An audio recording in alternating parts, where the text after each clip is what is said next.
Nueva app. Actualízala y descárgala en App Store o Play Store. TVC va con vos.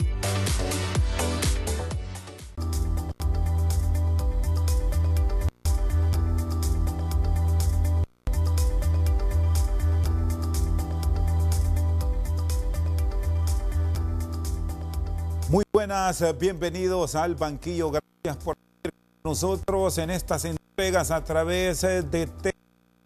Hoy vamos a revisar cómo está la situación económica en el territorio nacional. Cuando estamos de la reapertura en zonas que hasta hace algunos días se había avanzado, pero por la debido al alto se tuvo que volver al inicio. Ya se ha planteado por la mesa multisectorial la intención de ver con el 20% de sus trabajadores normales. ¿Qué visión tiene el sector privado de la zona norte del país? ¿Y cuál es la tensión que se tiene por parte de los inversionistas de las medidas de bioseguridad del caso estas zonas? Nos acompaña el expresidente de la Cámara de Comercio e Industrias de Cortés, don Emín Jorge Abufele. Gracias por estar con nosotros. Buenas noches. Buenas noches, Rosendo. Un gusto estar con ustedes en estos momentos con todos sus televidentes. Sí, bueno, en principio, este planteamiento que han tenido hoy, el gobierno dará respuesta y ya tiene una decisión tomada, que sí se irá a esta fase 1 siguiendo una serie de protocolos. ¿Qué esperan del pueblo y ustedes el compromiso que asumen? Usted recordará, hace un par de semanas se presentó una estrategia y un plan global que buscaba lograr un balance entre salvar vidas y salvar los medios de vida en nuestro país. Es decir, buscábamos tener éxito en ambos frentes, de tal manera de que el país saliera exitoso de la mejor manera posible. En ese sentido, ese plan contemplaba la importancia de atender la parte de la salud con centros de triajes, que básicamente lo que son centros de auxilio en donde llegan pacientes que son sospechosos o que tienen síntomas de tener el coronavirus, el COVID-19, y de esa manera que puedan más rápidamente y que si salían positivos, pues se les diera un tratamiento que ha sido aprobado por el Ministerio de Salud, que es popularmente conocido como el maíz, que básicamente son medicamentos que consisten entre antibacteriales, vitamina de base de zinc para levantar las defensas y de esa manera puede ayudar a la persona que pueda librar de una mejor manera la enfermedad. Y en paralelo el uso de medidas de protección, como es el uso de la mascarilla, el uso de una distancia social o una distancia de más de 2 metros y el lavado de las manos en forma permanente, ya sea con gel, y si tiene agua con jabón, pues mucho mejor. De esa manera podíamos atender el frente de la salud y por otro lado permitía que los hondureños, que somos la gran inmensa mayoría, los que necesitamos trabajar, pudiésemos trabajar y poder llevar el alimento, el sustento diario a nuestras familias. Entonces, ese era el plan que se había planteado. Para eso se formó una mesa sectorial en donde está representada la academia, está representado el sector salud, toda la institucionalidad de la parte epidemiológica, que es de las más importantes en este tema.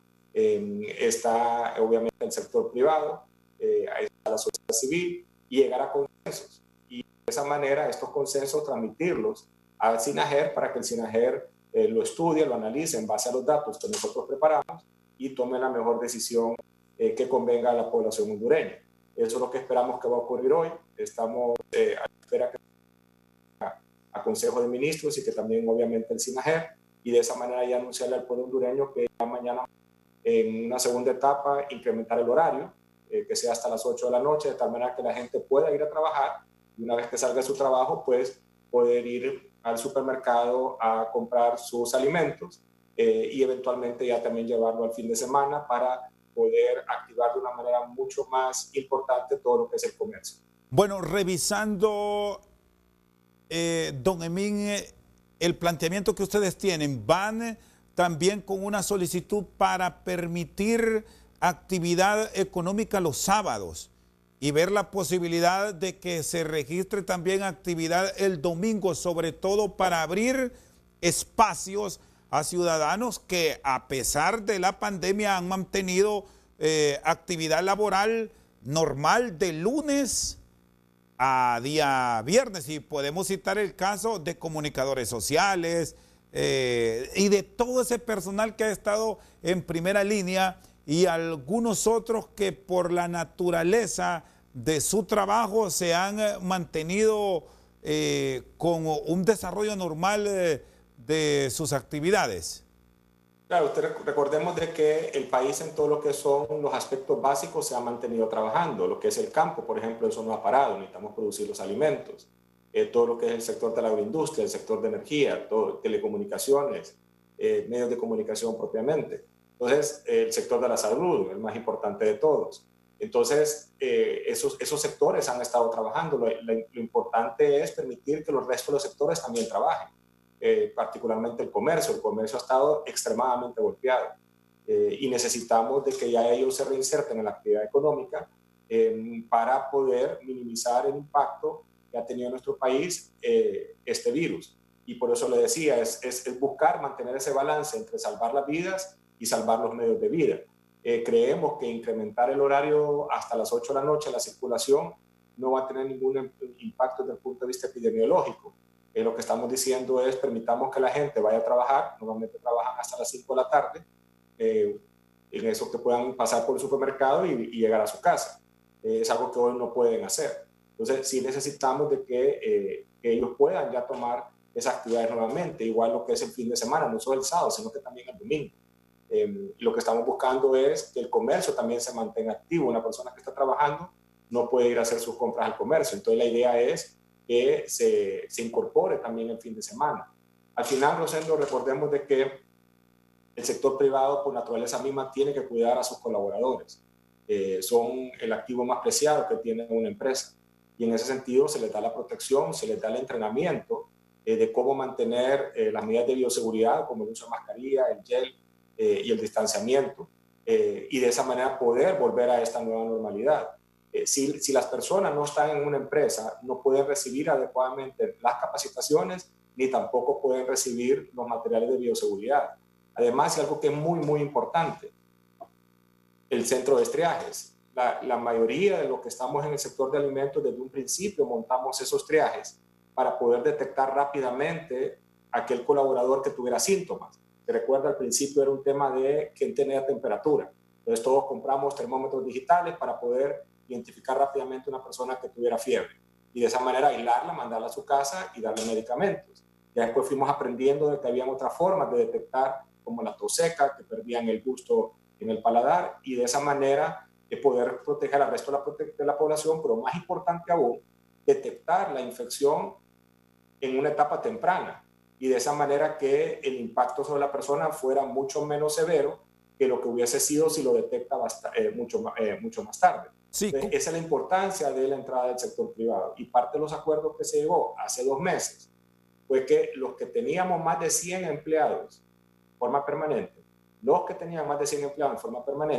podíamos tener centros de triaje internos solamente para el uso de nuestros empleados y de esa manera detectarlos mucho más rápido, pero solo es para los que tienen 100 empleados o más dentro de sus empresas. Bueno, se ha venido planteando de que 600,000 puestos de trabajo están en riesgo. Bueno, algunos de ellos difícilmente después de 130 días de confinamiento y que muchos prácticamente han estado paralizados, se van a lograr recuperar. Con esta propuesta que hemos conocido hoy, ingeniero Abufele, ¿cuántas oportunidades se van a estar abriendo y con la posibilidad de salvarlas? El sector privado a toda escala, tanto la pequeña, micro, como la gran empresa, que especialistas han dicho es al final la que más golpeada está y la que al final es la que genera el tributo para el Estado. El impacto va a ser mucho más severo de lo que muchos creen, Rosendo. Y en una reunión que tuvimos hace un par de semanas, nosotros le advertimos en una forma muy clara y muy directa a la ministra de Finanzas que las proyecciones que ella tenían eran optimistas y que el impacto iba a ser mucho mayor de lo que estaban previendo. Igual datos, igual respuesta le dimos a Banco Central. El impacto que esto iba a tener iba a ser mucho más severo de lo que ellos estaban viendo. Ahorita el mes de junio, usted tiene una recaudación que ha disminuido en aproximadamente 15.600 millones de lempiras, pero ha disminuido eso porque usted está contando de que usted tuvo meses buenos como enero, febrero y buena parte de marzo. Recordemos que en el mes de enero se declara el impuesto sobre venta en los primeros 10 días de la mercadería que se vendió en el mes de diciembre, que es el mes de mayor venta porque es la época de la Navidad. Entonces, usted viene con todo ese empuje positivo, pero ahorita ya llevamos 4 meses de que usted tiene la economía que genera impuestos sobre venta, porque recordemos que la parte de la canasta básica está exenta al impuesto sobre venta.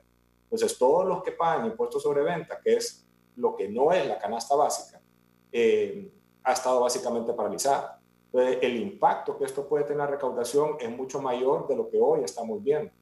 Y por ende, la capacidad del Estado para atender las necesidades básicas de la población, que hoy es tan urgente como el tema de la salud, el poder atenderlo en debida forma, tanto lo que son los medicamentos como los sueldos de estas personas que están en el frente de batalla. Entonces, sí es importante que entendamos de que no es como se ha estado manejando por algunas personas, de que es por avaricia, que se quiere que la gente regrese a trabajar, es por necesidad. Es decir, la inmensa mayoría de los hondureños dependen de un trabajo para poder vivir. Entonces, si no pueden trabajar, no van a poder vivir. Creemos de que el impacto en la pérdida de empleo va a ser bastante significativa y por eso se ha estado trabajando con el gobierno en la creación de estos fondos de garantía para la microempresa, mediana empresa y lo que son los grandes deudores. Es de tal manera de que los bancos puedan tener una garantía adicional que sea líquida y que en caso de que una empresa fracase, entonces que este fondo de garantía entre y pueda pagarle al banco un porcentaje de la deuda total, porque al final el dinero no es de los bancos, es de los ahorrantes hondureños. Entonces nos interesa mantener la sanidad completa del sistema financiero hondureño. Entonces, todo este tipo de mecanismos financieros de reactivación van a ser muy, pero muy importantes y sin ellos va a ser muy difícil que el país salga adelante. Es algo que hemos estado viendo a nivel mundial. Usted ha visto de que los países desarrollados están aplicando medidas de alivio que equivalen al 15% del PIB. O sea, es bastante fuerte. Entonces, algo similar va a tener que hacer Honduras para poder ayudar a la economía del país, particularmente cuando el encierro en Honduras ha sido draconiano. Es decir, aquí ha sido muchísimo más estricto de lo que estamos viendo en otros países. Y las medidas de bioseguridad que se han aplicado en Honduras en el sector privado son mucho más sofisticadas, avanzadas y exigentes que también lo que estamos viendo en otros países. Por ejemplo, en Honduras desde un principio todas las empresas tenían que tener medidas de bioseguridad. En Estados Unidos hasta ahorita está viendo usted las noticias de que algunas empresas están empezando a exigir el uso de mascarillas. Nosotros desde un principio. Entonces, el impacto nuevamente que todo eso está teniendo en la economía del país es bastante fuerte y va a ser necesario tener un gabinete económico que tenga la visión suficientemente amplia para entender lo que está pasando, lo que se nos viene y lo que va a ser necesario hacer para que Honduras pueda salir exitoso en el tema económico.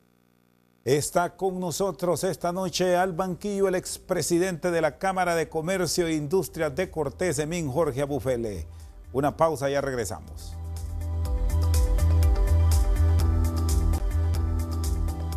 Seguimos al banquillo con el expresidente de la Cámara de Comercio e Industrias de Cortés, Emín Jorge Abufele. Ustedes han estado en la mesa sectorial teniendo planteamientos para volver a la primera fase, pero van a seguir con más observaciones, con peticiones puntuales como sector privado para intentar salvar la mayor cantidad de puestos de trabajo e intentar dinamizar un poco la economía ¿En qué consisten básicamente esos planes que llegarían a la mesa de discusión?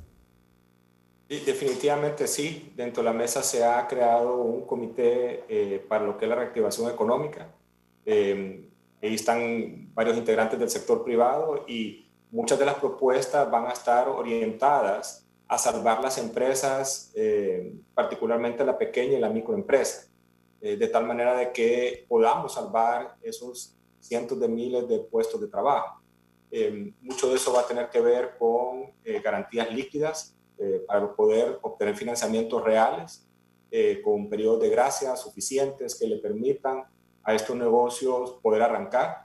Recordemos de que muchos de ellos ya han incurrido en pérdidas fuertes, muchos de ellos pérdidas fatales, que les va a ser muy difícil salir adelante y van a tener que buscar la forma de reinventarse.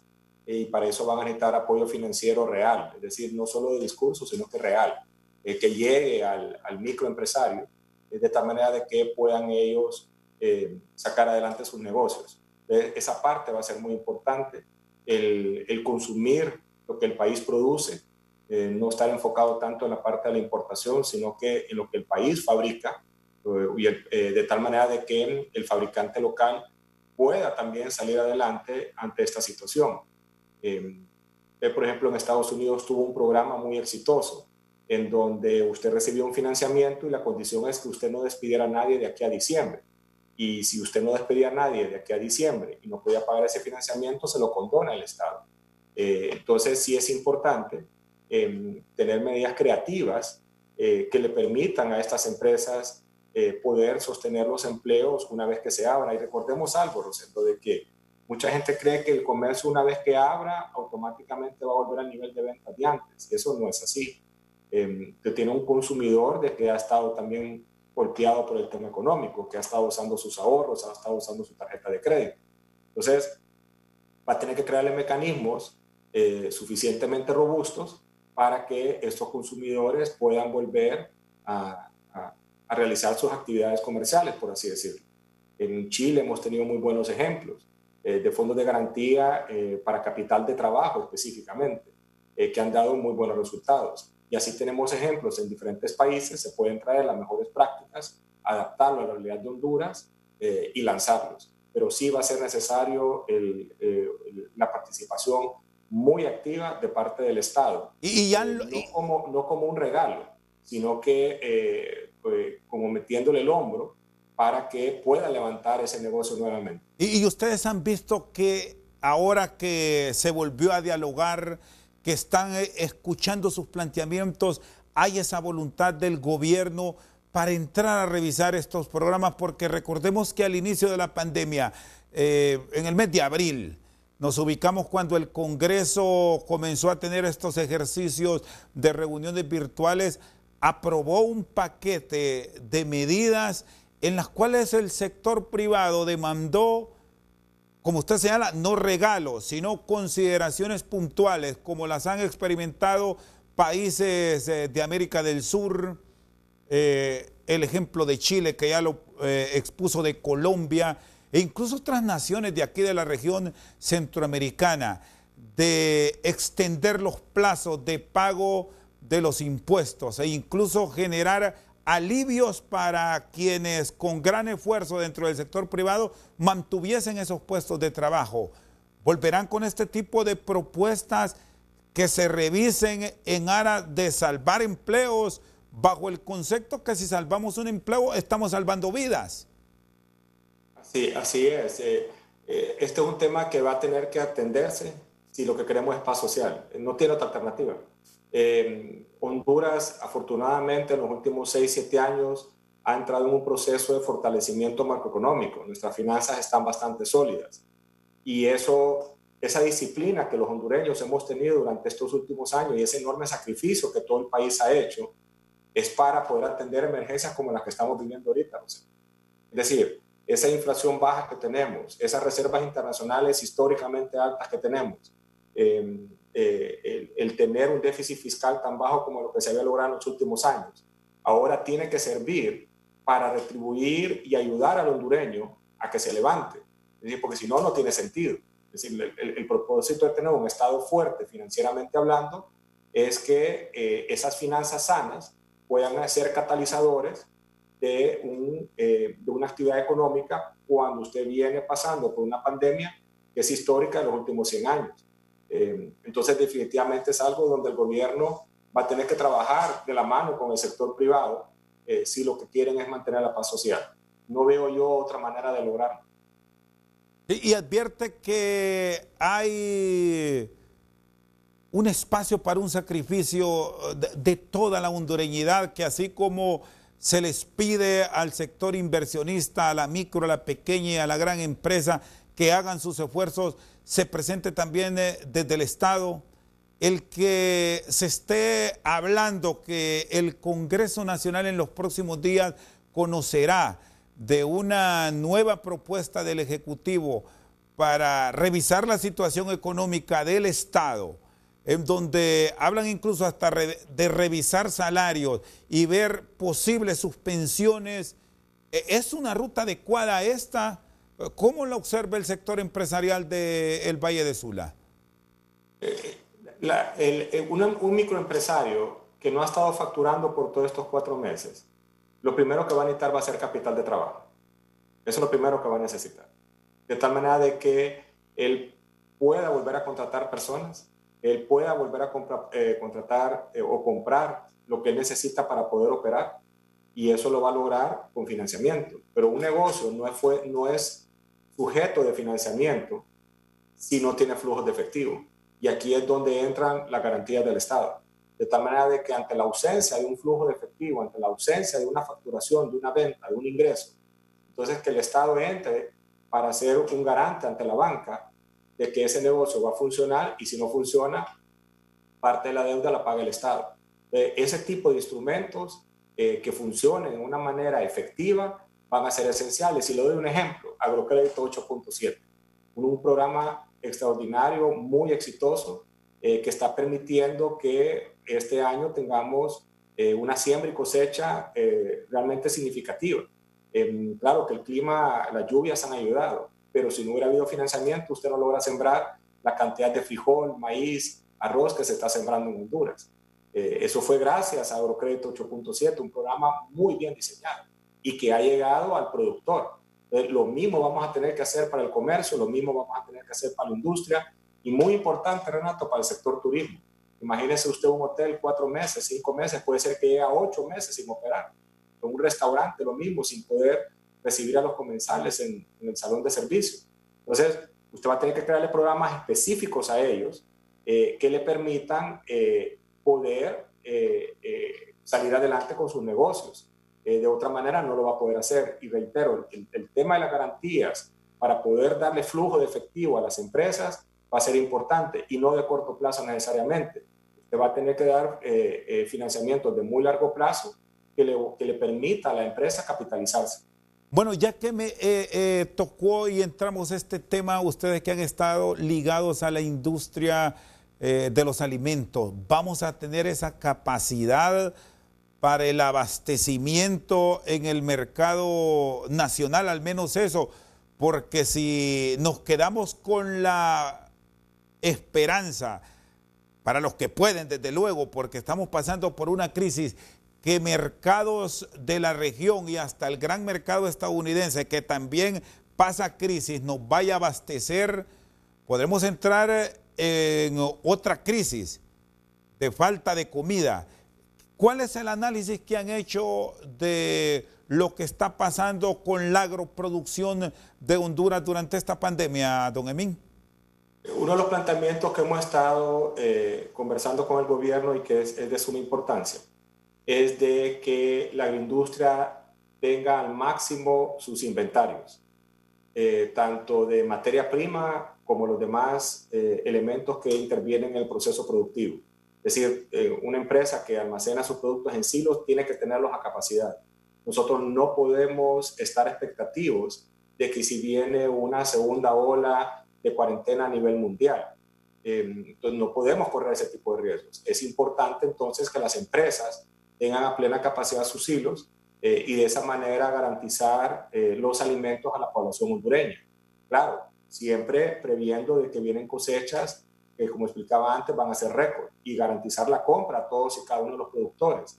En esa parte Honduras ha avanzado bastante bien con la firma de convenios de compra donde se garantiza el precio, lo cual viene a ser bastante rentable para el productor hondureño.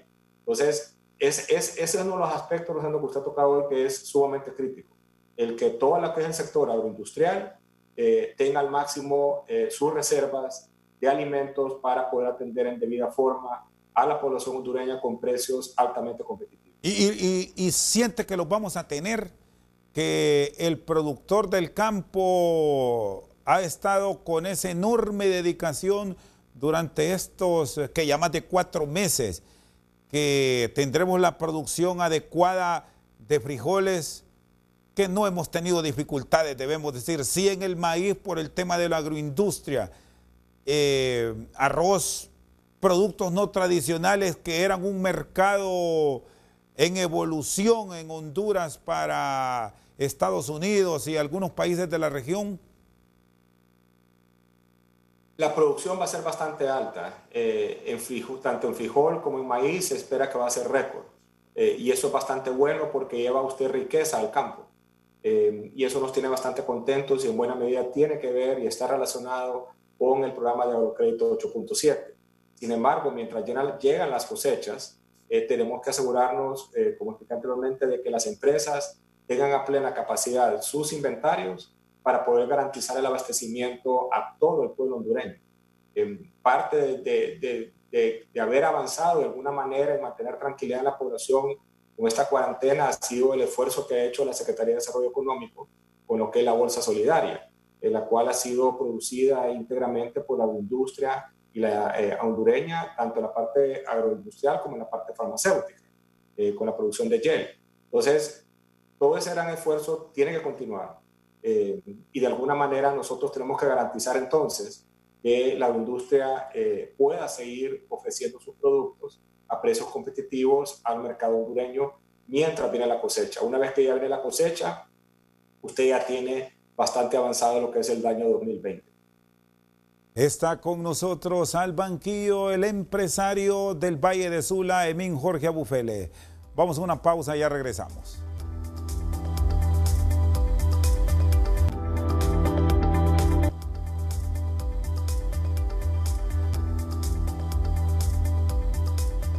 Seguimos al banquillo, participa esta noche el ingeniero Emín Jorge Abufele. Bueno, tengo aquí unos apuntes, el tema de los sacrificios.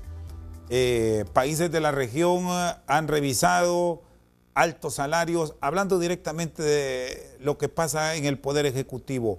¿Cómo ve esos cambios que como país debemos ir experimentando, dadas las circunstancias, el sector empresarial? Recuerdo que antes de esta pandemia el sector privado ha venido insistiendo en la importancia de la simplificación administrativa y en la medida que usted logra la simplificación administrativa usted va obteniendo transparencia y obviamente una reducción del tamaño del Estado. El Estado no produce riqueza, quien la produce es el sector productivo y en ese sentido entre más pequeño y eficiente sea el Estado, de esa manera hay una mejor utilización de los recursos y eso permitiría bajar la presión tributaria que existe en el país. Honduras tiene la presión tributaria más alta de Centroamérica y eso es porque tenemos un Estado bastante grande. Entonces, por eso para nosotros, y desde antes de la pandemia, la simplificación administrativa ha sido crítica y hoy se vuelve mucho más importante todavía, de tal manera de que los pocos recursos que el Estado va a captar en lo que resta del año, por la debilidad que hay en el sistema productivo, se puede hacer destinado para el sector salud, para el sector de la seguridad, de tal manera de que podamos salir adelante en el frente de la salud de esta pandemia. Entonces sí es importante para nosotros que se avance más fuerte, más rápido, con mejores resultados en lo que es el proceso de simplificación administrativa. Estamos a tiempo de corregir errores, don Emín, por todo esto que ha pasado durante los últimos meses, compras directas con mucho cuestionamiento, adquisiciones de equipo que nos generan duda. ¿Cómo entrar en un proceso de transparencia desde la óptica del empresariado en nuestro país? Yo creo que los hondureños tenemos que entender de que la transparencia tiene que existir hoy más que nunca. Y yo le doy el ejemplo del trabajo que ha estado haciendo la Secretaría de Desarrollo Económico con la compra de las bolsas solidarias. Ese es un proceso en donde usted no ha escuchado ningún tipo de cuestionamiento, han participado todas las empresas hondureñas que han querido participar, se les exige una garantía bancaria, a pesar que son empresas de mucha tradición, tienen contratos bien claros de cuándo debe entregarse el producto, dónde lo tienen que entregar, de qué peso tiene que ser. O sea, es bastante claro. Entonces eso demuestra que sí se puede hacer las cosas de una forma transparente. Y ese ejemplo deben de seguirlo todas las demás instituciones del Estado. Es muy doloroso ver cuando a un empleado se le retiene en su planilla quincenal o mensual un impuesto sobre la renta para poderlo pagar al Estado. Entonces lo que menos se espera es que el dinero se use para algo distinto para el cual fue creado, es para que llegue ese beneficio al pueblo hondureño. Entonces, hoy más que nunca, Rosendo, el tema de la transparencia es sí o sí. Eso no es negociable, nunca lo ha sido y hoy menos. Y va a ser muy importante de que para que seamos exitosos, eso se conduzca de esa forma. No son muchos los recursos que tenemos, son escasos. El Estado se va a tener que endeudar para poder salir adelante con la pandemia y poder ser, como dije antes, el catalizador de la reactivación económica y por lo tanto hay que cuidar cada centavo. Bueno, sí, hoy conocemos más de lo que sabíamos antes de la pandemia y en la parte de salud creo que sí podemos mejorar muchísimo porque hoy tenemos datos que antes no teníamos. Cuando empezó la pandemia no sabíamos que el principal afectado eran las personas mayores de 65 años, que solo el 15% de los pacientes que llegan a la UCI están entre los 20 y 45 años. No sabíamos de que habían ciertos tipos de pruebas que hoy ya están en el mercado para detectar si una persona está con el virus o no, si tiene inmunidades o no la tiene. Es decir, hoy sabemos mucho más de lo que se sabía antes. Eso debe permitirnos manejar de una mejor forma y gerenciar con mucha más eficiencia y éxito la pandemia de aquí en adelante. Bueno, se tuvo que ir por la vía de la compra directa, de la contratación directa en virtud de la emergencia que vivíamos. Hoy que ya conocemos qué ha ocurrido con este tema de los hospitales, de equipos de bioseguridad, como sector empresarial, ¿qué esperan cuando en las últimas horas se ha tomado la decisión de incorporar una junta interventora a Inversiones Estratégicas de Honduras Inves? Y ya sabemos lo que ha pasado con las interventoras, que llegan, se quedan y se terminó la administración y ahí siguen. ¿Cómo actuar para transparentar este proceso y que el pueblo hondureño tenga la confianza de lo que se va a hacer es lo correcto? Nosotros como sector privado siempre buscamos el respeto irrestricto al Estado de Derecho. Y eso viene por tener instituciones fuertes. Por naturaleza, entonces, no acompañamos un proceso de junta interventora. No es que si son buenas o son malas. Es de que las personas que van a entrar a administrar una institución pública deben de hacerlo bajo el marco de la institucionalidad que le da cuando fue creado esa institución. Si es con una junta directiva donde hay un gerente general o hay un director ejecutivo, según sea el caso. Y nosotros, por respeto al tema del fortalecimiento institucional, no tanto al momento en que estamos viviendo, sino como la institucionalidad en un todo, es preferible que siempre se maneje conforme los decretos que creó y dio vida a esa institución. Por ejemplo, el ENE debería de estar la junta directiva y debería estar un gerente general. En el caso de Inves debería estar el consejo directivo y un director ejecutivo. En el Seguro Social debería de estar ya como fue creado en su ley constitutiva. Entonces, por naturaleza misma de fortalecer cada vez más las instituciones, es preferible no usar las juntas interventoras. El tema de los hospitales es un tema que ha sacudido mucho a Honduras. El mismo presidente ha usado palabras bastante fuertes. Y todos los hondureños lo que esperamos y exigimos de inmediato es que esos hospitales funcionen y que funcionen para los conceptos por los que fue creado. No son 5 centavos que se invirtieron ahí, son 47 millones de dólares. Eso es más grande que el presupuesto de muchas secretarías del Estado. Entonces, tienen que ser hospitales de primer nivel y que operen como fue concebido y que salven la cantidad de vidas que nosotros necesitamos que vengan a salvar. Ha habido una deficiencia histórica en el sistema de salud. Si usted recuerda, cuando yo estaba presidente de la Cámara, nosotros promovimos fuertemente el que hubiera una reforma integral del sistema de salud. Y era precisamente para poder enfrentar casos y situaciones como las que Honduras hoy tristemente está viviendo. Entonces, el tema de los hospitales móviles fue una decisión que sí tomaron el gobierno para venir a fortalecer el sistema de salud. Lo menos que podemos esperar es que funcionen y funcionen rápido. Hay que apoyar en un 100% las investigaciones que está haciendo el Ministerio Público. Es una oportunidad de oro que tiene el Ministerio Público para volver a demostrar lo que ha demostrado antes, que tienen una alta capacidad para luchar contra la corrupción y entender si hubo o no hubo delito. Si no lo hubo, que lo aclaren. Y si lo hubo, que haya una persecución penal. Sí, de acuerdo con los puntos de vista de la empresa privada en el norte del país, ¿cómo recuperar este recurso? Porque aquí estamos para algunos sectores ante una estafa. Hay apenas 2 hospitales en el territorio nacional y están pendientes que lleguen 5 y usted me dice que es una cantidad en la inversión altísima, más que el presupuesto de muchas secretarías del Estado. Bueno, ya ni modo, está la Junta Interventora, que ustedes no están muy de acuerdo con ella, pero ya juramentada, la ruta debe ser fijar fechas para la llegada del resto de los hospitales, son 5, y si no vienen en este periodo que nosotros fijamos, devuélvanos el dinero o buscar cómo recuperar esta plata y ver dónde se compran, ingeniero Abufele.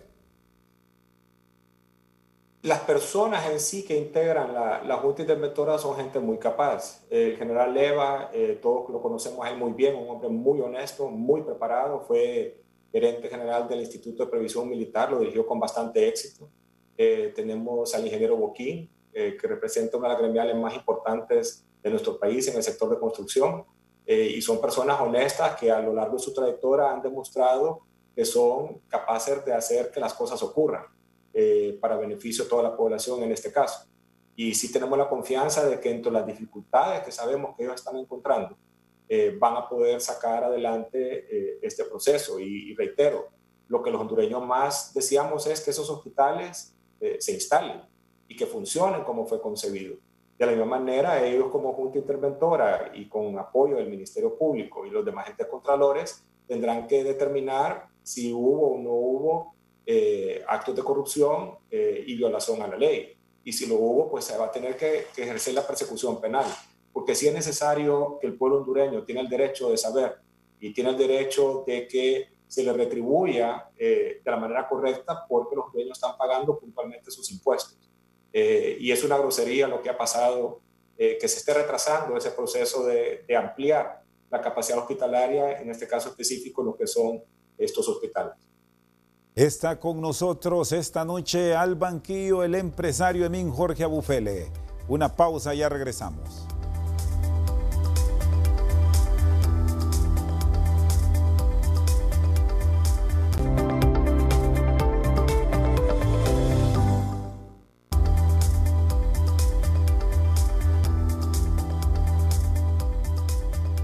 Seguimos al banquillo, participe el ingeniero Emín Jorge Abufele.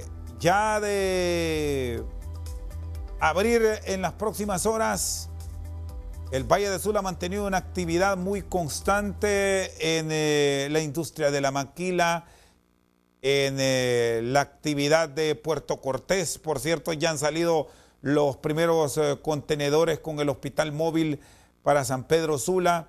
Igual pasa con ciertas actividades puntuales de Tegucigalpa. ¿Hay un estimado de cuántos empleos de los que estaban en riesgo podrían recuperarse y entrar en esa dinámica económica si pasamos esta fase 1 con éxito y allá a mediados de agosto estamos pensando en una fase 2, ingeniero? Yo creo que el impacto fuerte, Rosendo, usted lo va a estar viendo este año y el otro, porque no necesariamente todas las empresas van a caer ahorita. Se sí, los próximos 12 meses van a ser duros. Por eso vuelvo y reitero la importancia de que el Gabinete Económico entienda, comprenda y visualice lo que se viene, cómo le vamos a hacer frente de una manera que sea efectiva y satisfactoria para el país. Nosotros estimamos de que va a ser como una U, básicamente. O sea, usted va a caer y después va a ir levantando poco a poco. Y en ese proceso, ahorita se hablan de diferentes datos. Algunos estiman 600,000 puestos de trabajo. Eso es fácil calcular por el hecho de todo el comercio que está cerrado. De eso nosotros estimamos que se puede recuperar un 70-80%, y el otro 20-30% no creemos que se vaya a recuperar fácilmente, y son sectores que van a necesitar del apoyo particular del Estado, como es el sector turismo, por ejemplo. ¿Qué áreas habrá que potenciar de entrar con el detalle puntual para su recuperación en esta primera etapa o primera fase? Va a tener que agarrarlos básicamente a todos, Rosendo. Por el hecho de que todos los negocios son importantes. Por ejemplo, cuando estábamos trabajando en la apertura económica y en el plan, en la estructuración del plan, algunos países decían, bueno, vamos a abrir primero lo más importante. Mi reacción fue, bueno, es que para mí mi negocio es el más importante, para usted su negocio es el más importante, para mi vecino el negocio de él es el más importante. Entonces, por eso se decidió hacerlo por porcentajes, de tal manera que todos pudiesen trabajar al mismo tiempo, pero con una menor cantidad de personas, porque al final usted lo que quería era controlar la movilidad de los ciudadanos en el país y disminuir el riesgo de exposición. En este sentido, en la parte de reactivación va a ser lo mismo. Vamos a tener que atender a todos los sectores, porque todos los hondureños tienen igual de necesidad de poder trabajar y poder atender a sus familias, tanto en la parte de alimentación, educativa, el pago de su vivienda, etc.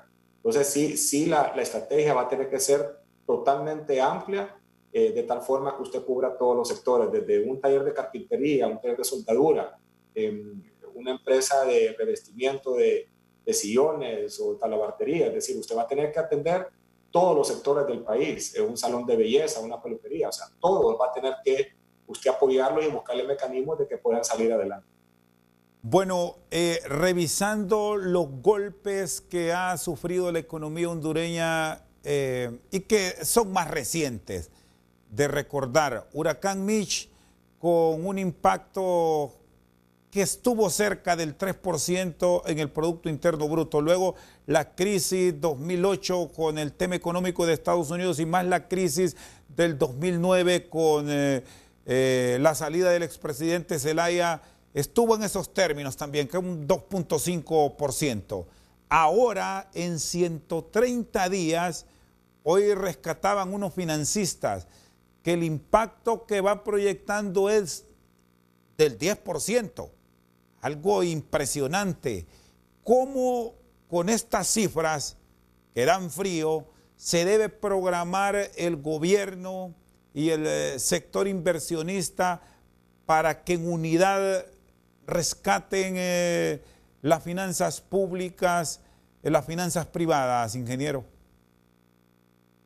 Honduras afortunadamente tiene una ventaja. Usted tiene casi la mitad de la población que vive en el campo.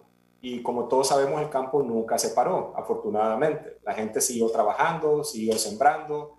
Ahorita vamos a la época de la cosecha y usted tiene ahí la mitad de la población. Entonces, digamos de que ya esa parte usted la tiene resuelta. Donde va a tener que enfocarse es entonces en aquellos sectores que han estado cerrados.